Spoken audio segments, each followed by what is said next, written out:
Like how much film study and research do you really have to do against a team like Cleveland that you have played in the final? This team has played in the finals before. You kind of knew going in you were likely to play. Do you have to like restart everything, or is there such a familiarity that maybe you don't have to start it, day one with this team? No, we do. We watch both games from the regular season. Gone back and watched some from last year during the playoffs. I know Steve watched all of the games from last year's finals. Um, and then, obviously we watched their games from the Boston series. And then, you watch them throughout the course of their playoff run, but you mainly take away from what they did in the Boston series in terms of the current playoff run. Mike, you're going to end up being a big part of this story. How do you feel about that? Are you comfortable with that? Mike Brown's return in the finals to Cleveland? Yeah, I mean, it's one of those things I have no control over. It is what it is, and just kind of take it in stride. Did the coaching staff get together to watch that game? Yeah, we watched the game together last night here. When NBA coaches are watching a game like that together, like if we were to see a video of that, is it like super analytical, like breaking stuff, or like the rest of us saying, "Oh, damn, look what LeBron just did"? Well, I mean, I was like sitting in the back like this, and eating my pizza, and drinking my apple juice. And I think Steve was laying on the couch. I think CD was over in the corner. Every once in a while, he was on his cell phone. Ron was up there, really analytical, coach. So it was like kind of mixed bags of personalities in a room watching the game. And every once in a while, somebody would say something, and then we go down that path for a little bit, and then we get back to watching the game and move on. So it's just kind of talk as you kind of go along. You sure it was just apple juice? Any mixture? I plead the fifth, right? Teams playing so much against each other in the NBA.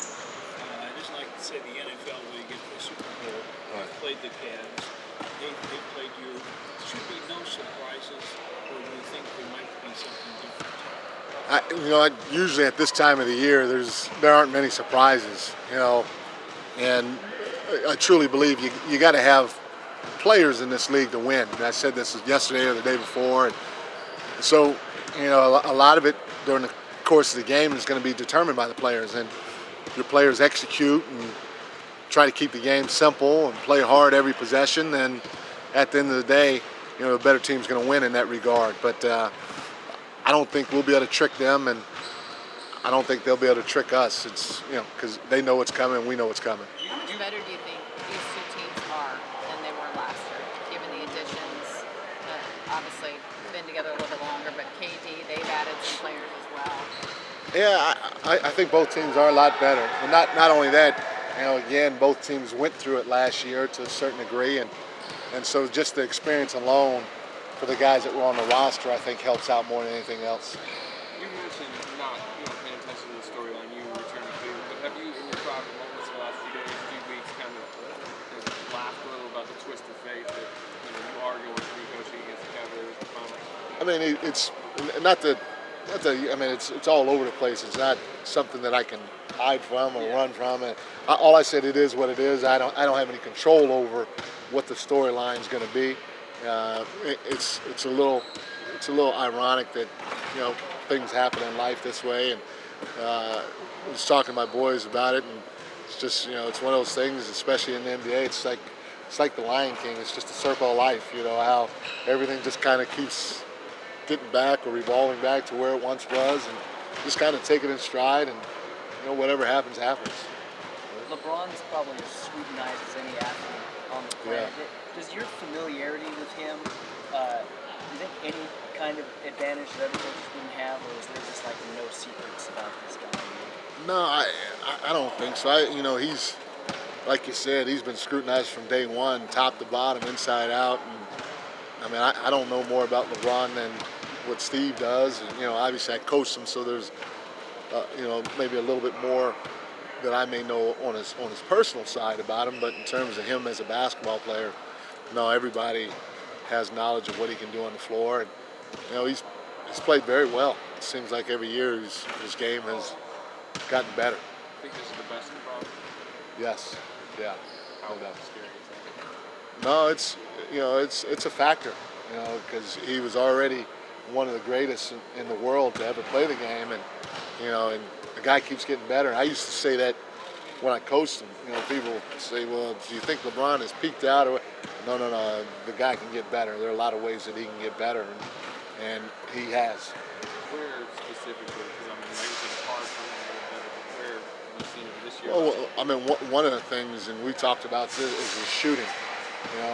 I know I'm really dating myself, but in 2007, when we played San Antonio, every pick and roll that LeBron ran, I don't care if the screen was set, 15 feet below where the ball was, they were going under the pick and roll. And, he wasn't as confident in his shot back then. Even, a little later on, I think in 2013 when San Antonio played him, they were going under the pick and roll. You got to be careful going under the pick and roll against him now, because if you do, he'll make you pay. And not just with 1 or 2 threes, but he's liable to run off 4 or 5 threes in a row if you disrespect his shooting ability. When guys have days off, when you give the team a day off, do you encourage them to completely unplug and do something that kind of gets their mind off basketball? This is a funny part about it. So Steve is really good at he calls it get what you need. And, this group's a veteran group and extremely responsible. And so a lot of times some guys might need to get away from it completely, because that's their mental makeup. Other guys may just need the routine of coming into the gym and getting a few shots up just to get themselves going, or making sure that they stay in the right frame of mind. So, it's up to each individual more so than trying to lump everybody into one, common thing. How well rested does this group feel right now? We've had 2 pretty good days of practice. We feel like the group is pretty sharp. They feel good about themselves, so hopefully we can continue on the upswing. Coach, Ron probably has the most shooters on his team that he's ever had in his career. Yeah. How do you scheme for that balance of when to allow your guys to probably go one-on-one and not start the rotations of leaving those guys open? Just force them to the basket, or sending help and leaving guys open. How do you do that balance? Well, I mean, anytime in this league, especially with this team, because of the shooters that they have, anytime you can, stay with your man. So, for instance, if they're playing a pick and roll, if you can handle a pick and roll in a 2-on-2 situation, then it's best, because as soon as you come to help, at any given time with the ball in LeBron's hands, he's finding the open shooter. And like you said, they have knockdown shooters, and if you allow them to get looks from the 3-point line, they become a very, very dangerous team. So hopefully, we won't have to help as much, and at the end of the day, they'll have to shoot and or score twos, and if we take care of the ball, stay locked in defensively, maybe that's to our advantage if they're scoring twos as opposed to making threes. With Love made basically their backup center, does that possibly change your center rotation, or at least the minutes that you're giving those guys? It could. A lot of it, Tim's going to depend on who's on the floor for them. Because Love may be their backup center, but you've seen us in the past. It doesn't necessarily mean we have to put our center on him. LeBron talked about, and he said it a number of times, that not necessarily sees himself as a shooter first, but more of a facilitator. Yeah. How do you see him? I mean, because obviously his ability to get to the rim, to do whatever he wants offensively, is one of the best in the game, but he does often look for that pass first. How do you see him? No, it's funny. A lot of people compare, him to Kobe and to Michael, and I kind of compare him to Magic, because he wants to pass first if he can, but again, he's not Magic. He might be in the middle of those 2 groups, because he can score if need be. But if you think about Magic, not only can Magic get his guys easy looks, but when he needed to score, he could score. And so that's how I compare LeBron more to when you're trying to talk about style of game. And he's right. He wants to pass first and pass second, but if he needs to score or if he needs to shoot, he can do those things too, and that's what makes him so dangerous. And when you have a guy that likes to pass like him at his size, it makes it difficult on the defense, because no matter what you throw at him, he's looking over the top of your defense. It's almost like you know, quarterback.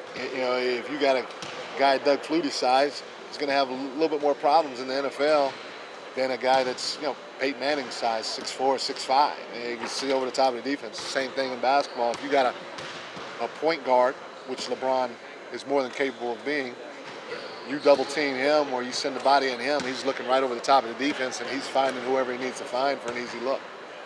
Mike, I think we could all guess what your short-term goal is right now. Long-term, do you want to be a head coach again in this league? Eventually, you know. I think almost everybody that coaches in this league at some point, whether they've done it or not, wants the opportunity again. But again, for me, it's not anything that I'm necessarily thinking about. If it happens, it happens. You know, I feel like one of my attributes is being patient, and if it works out, great.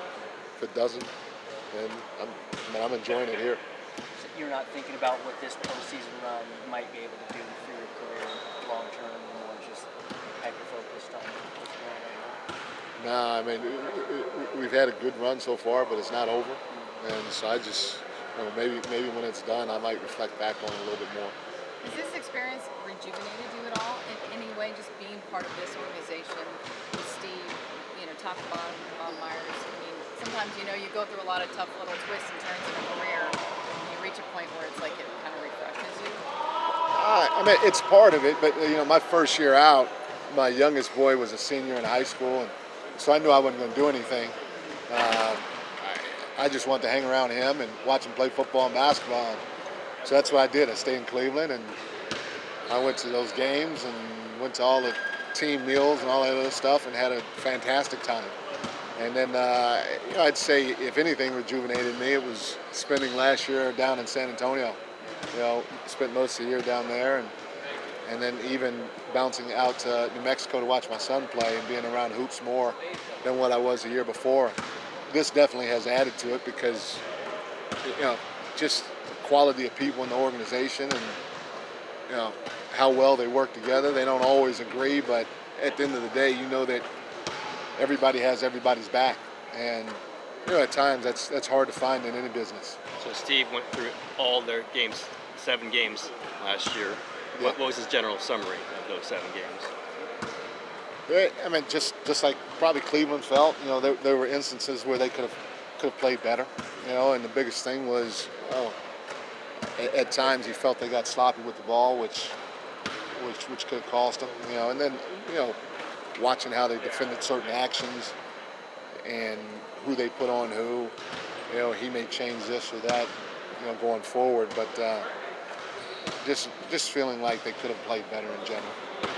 Like, you've talked about how happy you are here. Is it a situation where you could actually see yourself maybe even turning down a certain head coaching opportunity depending on what it was to stay here? Yes. Because you're happy. Yes. Yeah. Definitely. All right, thank you, Mike. Yep. Thank you. Thank you guys.